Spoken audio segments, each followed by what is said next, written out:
Yeah, yeah. We just chillin' and vibing. Good conversations with good people. Oh,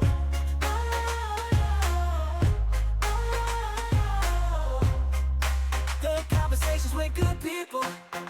Yeah, yeah.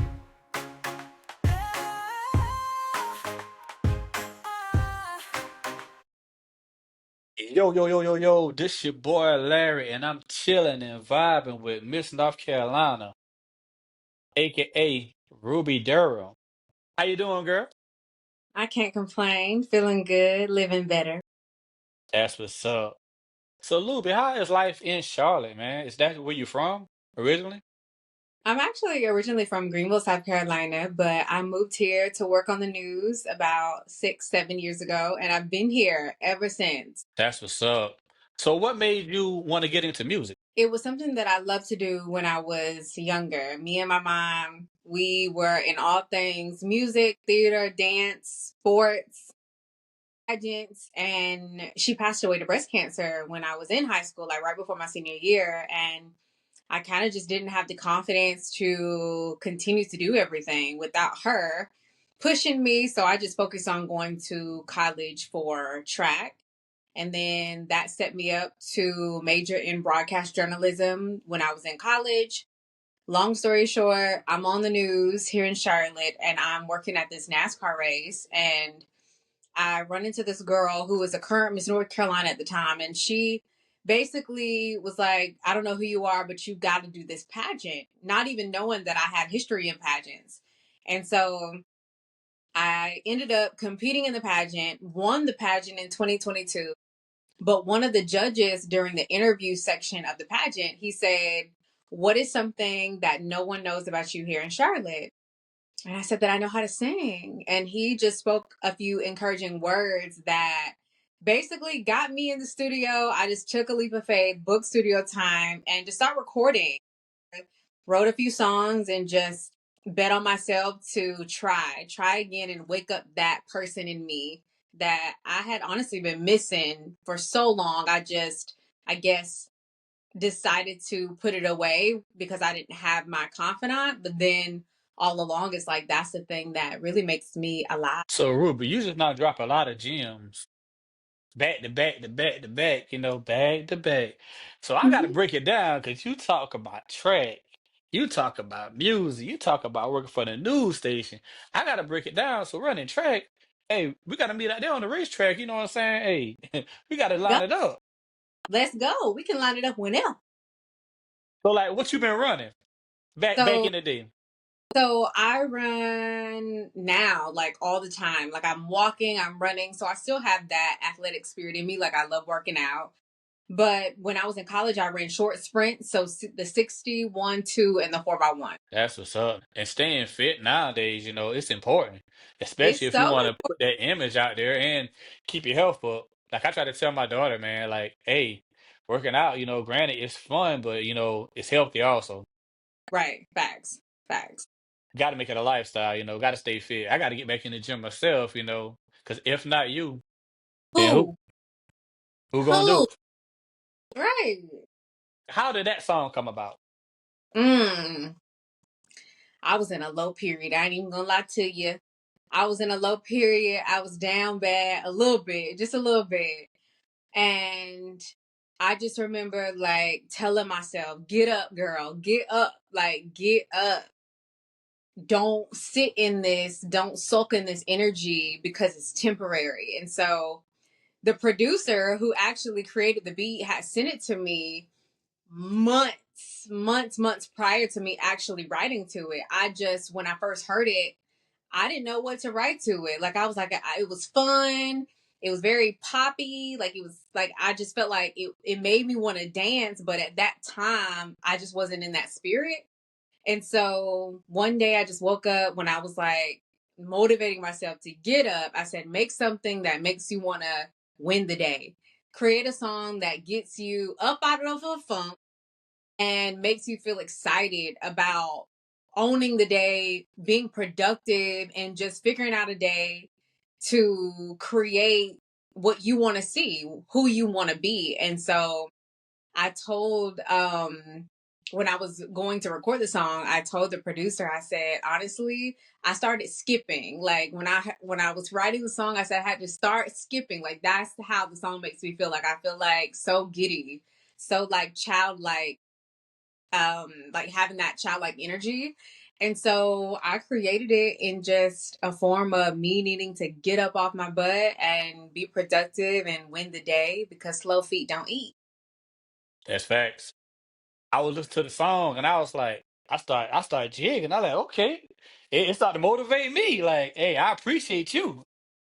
Yes, yes. So I'm hoping everybody feels that energy to just win the day and be unstoppable because if not you, who? Your song, Fiending. Now I listened to that song and I was like, hey man, boy, if I had a little something, something, boy, hey, I'm gonna have to send her this. So like what made you write that song? Okay, so feeding, I really do love feeding. I ain't gonna lie to you. So the producer sent me a beat, and the beat is not the same as the one that everybody's hearing now. But that beat just had me, you know, when you first listen to a song and you're just like, like it just made like the song or the beat at the time just made me feel like I don't know. It just made me challenge this certain energy. Like I'm it, and I'm gonna have you feeling. And but you gonna wait for it. You gonna work for it. But I'm peeping what you bring to the table, and at the end of the day, it's gonna be worth the wait. And so that's what the song gave me in that moment. I wrote it actually on a plane. I was on a plane. The plane was like dark at the time. It was night. I was traveling back to Charlotte. And it was just the whole setting. I was on the plane. It was late at night. I listened to this beat that just gave me all the feels. So it made me channel like, you know, me telling someone that you've been patient and I'm gonna make it worth it because you put in that work. Who would be your dream collaboration? Female or male? Both. Okay. Both of them. Female, I would definitely say Megan the Stallion, Lotto. Those are the two that come to my mind right now. Yeah, those are the two that women that come to my mind. Maybe Dua Lipa. Uh, Men, I would definitely say Sir, Brent Fayez. Definitely love those two vibes. Drake. If it was a rapper, probably Rick Ross. Yeah, Rick Ross. If Young Dolph was here, definitely Young Dolph. He's my favorite, but I would definitely say Rick Preach. Ross. 100 shot. And that If was I shot in Charlotte. Well, the Yeah. inspiration for that came from, what I'm saying, the incident that went down there. So working at the TV station, I saw you interview the baby. How was that experience? So that was interesting because I think I manifested it honestly. A lot of people at the station at the time knew like I wanted to interview him. And it just came about in a way where I was months from leaving my job. Like that interview was during the summer, the same year that I ended up resigning. And I just remember I was getting like mentally I was getting ready to resign from the job. And I remember walking in one day and I don't know if my spirits were low. I just don't remember. But one of my coworkers, which is a really good friend of mine, he was like, I got a surprise for you. And I'm like, what? And he just like could not hold it. He said, I set up an interview for you. And he was like, nobody can do it but you. And I'm like, who is it? And he eventually told me that it would be the baby. And I was so excited because I was already like in a state where it's just like, okay, Ruby, like you about to have to take a leap of faith and it ain't gonna be pretty. Like I felt it wasn't gonna be easy, but I was gonna have to do it. But that was like, oh wow, like everybody knew I had been wanting to do it. And then right before I'm about to take a leap of faith, like I get one more thing that I wanted to accomplish at the news station because I accomplished a lot of things, but that was one person that I did want to interview. So it was cool. We ended up meeting outside of a club that he had a performance at, either that weekend or maybe a couple of days before. And I just remember I was definitely nervous. I ain't gonna lie to you. I was nervous because not because of who he was, but I manifested it. I literally was like, I'm standing right in front of something that, I asked for, that I wanted. And it just showed me the power that I had. But then also, when preparation meets opportunity, it's like, what you gonna do? So I remember it like it was yesterday. There were so many reporters there. There were a few reporters there. And I feel like everybody else was nervous too. Like, nobody wanted to, I don't know. Nobody wanted to start the conversation. It's just like everybody was kind of like, how is he gonna be? How he about to pull up? Like, well, how this about to really go? Because it was still in an interesting time for him too. Everybody was kind of like had cold feet. But me, like, even if I'm nervous or not, I'm still gonna be Ruby. So I remember I was like, y'all ready? Y'all ready to get started? Like, to all the photographers and the reporters, because nobody was saying nothing. It was like an awkward moment before the interview where everybody was like looking. I'm like, y'all ready? Let's go. Like, it ain't this what we do. And so I just remember just firing off my questions first, and I was comfortable. I was good. And then after that, long story short, I remember going to another reporter that was on the scene, like after our interview for the news was over. Ruby's roundtable wasn't even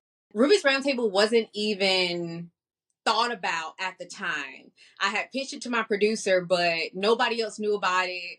I just remember going to this reporter and I was about to leave, and she was like, you done for today? And I said, yeah. I said, but I really want to go over up to him and say, would you be a guest on Ruby's Roundtable? We're not ready yet. It's not launched yet, but would you be open to it? And she was like, if anybody can do it, Ruby can do it.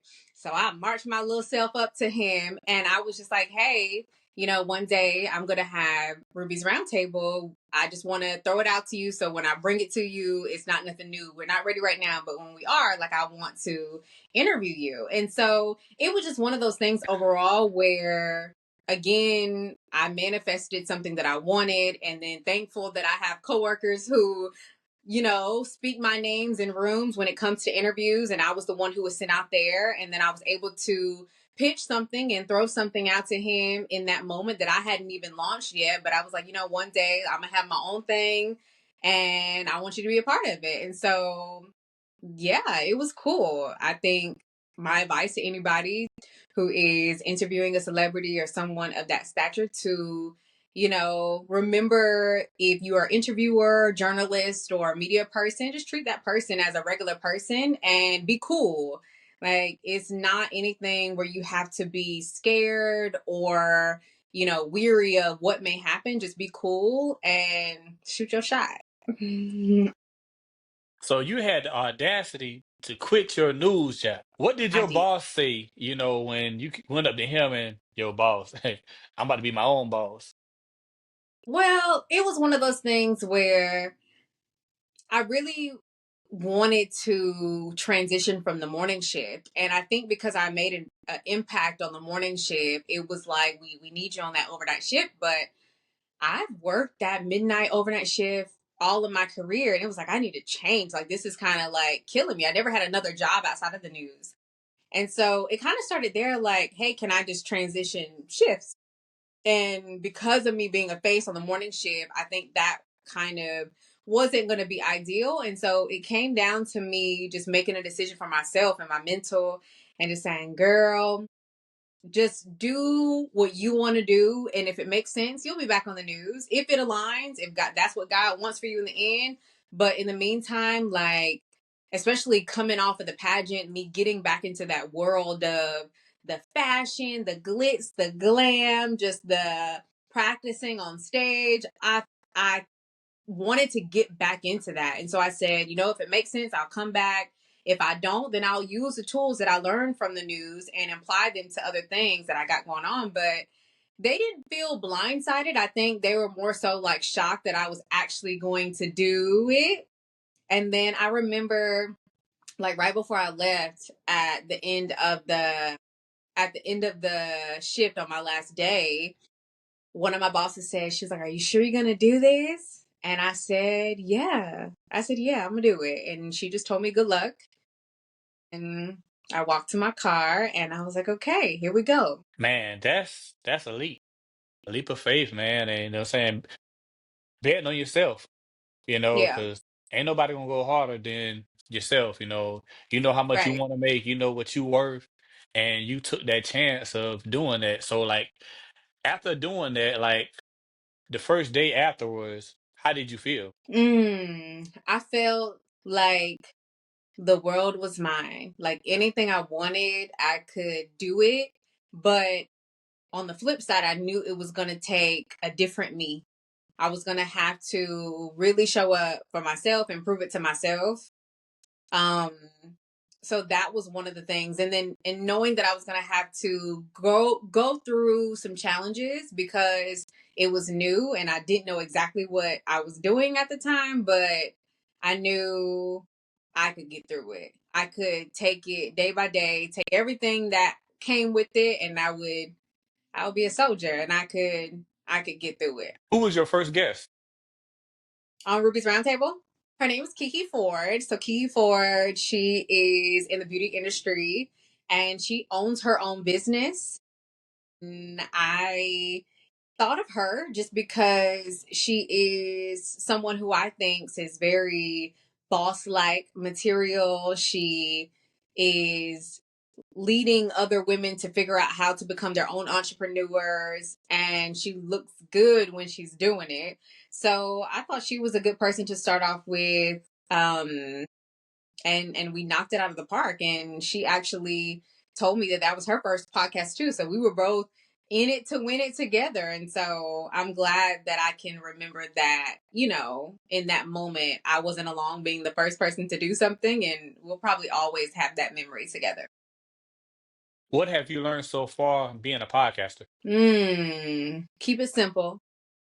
Definitely keep it simple and be yourself and treat people how you want to be treated, make people feel comfortable. Just invite people into a space where it's not overly professional so they can feel like it's a safe place to have a conversation, to open up. Because I think because I've been on the news, I have this aura that it's like highly professional, which it like I am, but at the same time it's not the news anymore. So I just hope to create a space where it's very relaxed. Like honestly, my ideal podcast will be in sweats and food around a round table, and the other people like very comfortable with however they want to approach it. But honestly, it would not be in a suit or dressed up. It would be so relaxed. So I'm trying. I can't wait to get it to a point where it's like that, like where it's like I literally walked out of my bedroom or the bathroom, still like looking presentable, but it's so relaxed where it's not like overly professional, but it's just like we're sitting around the table having a good conversation over some good food. Who would be your dream guest? Mm, that's a good question. Dream guest? I don't really have a specific person. I'm not gonna lie to you. Nothing comes to mind in terms of the person. I think again, it's the experience. I don't have a dream guest right now, but I think the experience I would want to create for everybody would be just an experience where they don't want to leave. Like they want to kick back and they want to continue talking even when the tape is not rolling anymore. I want to be able to create a community of people who love having conversations that are intentional, that maybe give them some energy to go take a leap of faith themselves or to go start a project or to bet on themselves. And just remember that they experience that energy around a table of people who are doing the same, scared and not scared. So it's about the experience that I ultimately want to cultivate. And with me doing my podcast, like I have had a lot of deep conversations with people off camera. On camera, you see stuff, but like off camera, it's like it get deep, and I'm like, I should have kept the camera rolling. But I'm talking Like like that space, like where it's the camera's there, but you don't even know it. yeah, and I done met people from all over Canada, London, Cali. North Carolina, Atlanta, Miami. And like good conversation with good people, man, and it's just been so dope. And I would love to come to Ruby's round table, and chill and vibe one day. Come to the round table. If not you, You're who? also a clothing designer. What made you want to start your own clothing brand? Love clothes. I love making something out of nothing. I feel like my best self when I have on an outfit that not only I thought about in my sleep or just whenever, but I brought it to life and it looked good. So I've gotten a lot of compliments on my fashion and my style, and sometimes it's very minimal, but I've gotten a lot of compliments. And I think when I was on the news, that encouraged me to say, hey, one day I'm going to create my own line because I was listening to the people who just would say things about my outfits on the news or just out and about. And so I said, I'm going to take a stab at it. I do not have a fashion degree. I don't have a pattern making degree, design degree, but again, me being stubborn but relentless and passionate, I can figure it out. When I was on the news, I started to look into it and I started to look for clothes that other people were making. And then a mentor said, Ruby, no, stop reselling clothes that other people are making. And if you're going to do it, figure out how to really make what you want. And so that's kind of like the process that I'm in. But I remember on my first news job, I was just coming off of college, and honestly, I was kind of like a girly tomboy in college. So when I got my first job on the news, I didn't really have much style because I was still in that athletic spirit. And the news director at the time was like, she pulled me into the office and she was like, Ruby, I just want to be honest with you. She was like, you have it on camera, but you need to elevate your style. And I was like, oh, and so after that conversation, I said, you know what? I don't know what I'm looking for, but I don't see it. So one day I'll create it. And it's just been years of me thinking of it and then just kind of executing it step by step. If somebody would want to cop some merch, as I got on right now, one of your hoodies, how could they do that? .com and go to shop. And we have some other options on there. I know it's getting a little warm outside. Definitely look and see what you like best because if not you, who? If somebody would want to listen to your music, how could they do that? Same. The website is there, and it provides links to YouTube, Apple Music, Spotify, and leave a comment and let me know which song is your best as I continue to grow and play around with different vibes and songs. Let me know what you want to hear. Let me know what you are liking already. The process of going and being in the pageant and winning Miss North Carolina, like how did that happen and how did that go? It was honestly scary. I'm not gonna lie, because I was like, when I entered myself in it, I said, girl, what are you doing? Like, you always doing something. Like, I literally was telling myself that. But at the same time, I'm like, wow, like maybe life is just coming in full circle. Maybe I was never supposed to stop doing this. It was just a tragic event that kind of put a halt to some things. But because I wasn't unfamiliar with it, I said just do it. Like you never know what relationships, just what it will bring out of you. And so it was uncomfortable because number one, I had to put on a swimsuit. Like I'm very confident in my body, but it's another level of confidence to be on stage in front of hundreds of people in a swimsuit, evening gown, answering questions on stage. But then once I started to practice, not only did I remember who I was, but I remember that, oh my gosh, like you've been prepared for this. So why not be that person who is prepared? Yeah, that's man, winning Miss North Carolina, I know like all the pictures, like, you had to do charity events also, right? Yeah, we definitely had to give back and we had to make appearances that either dealt with young adults or things that were happening in the city. And so, again, those are things that I was doing on the news too. So, even though it was a pageant, the swimsuit portion of it kind of related back to being athletic. The interview portion came back to me being on the news, knowing how to interview, and the style, the fashion came back to me loving that in general. So it was really just a stage where all of my talents and interests came together. And I just had to be ready for the opportunity when it came and see it all the way through. So after winning Miss North Carolina, how did you feel? I was like, oh, my mama proud of me. She probably up there in heaven, like, yeah, that's what I'm talking about. My mama was a Scorpio woman, and she was very like, she was confident. She had that silent confidence about her, and that's what she instilled in me. But it just made me remember again who I was, who I always wanted to be, and the stage that I wanted for myself. And how I was just proud that I didn't stop myself from doing something that I love to do, and not being afraid of transitioning from someone who was, just very news journalist like, but someone who can do all things and step on any stage and hopefully empower someone to take a crazy leap of faith on themselves too. So Ruby, what advice would you give a young female that want to pursue modeling, being an entrepreneur, or a singer? What would you tell her? People will tell you to just do it and keep going and push through and just start. But I think it's deeper than that. I think you really have to sit with yourself and make a promise to yourself that if that is something that you want to do, think of your highest self in that position. What does she look like? What does she wear?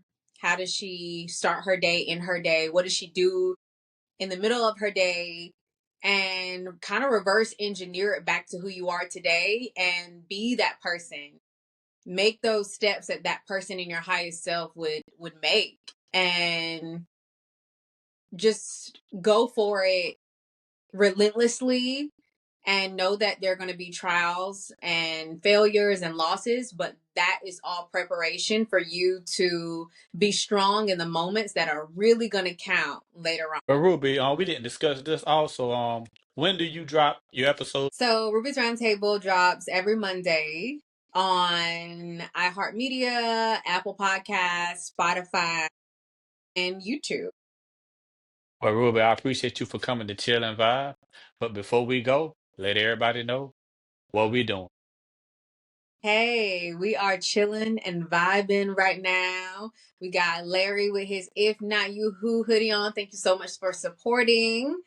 And definitely tune in to more episodes that's to come. I appreciate my time with you. Oh yeah, thank you, Ruby.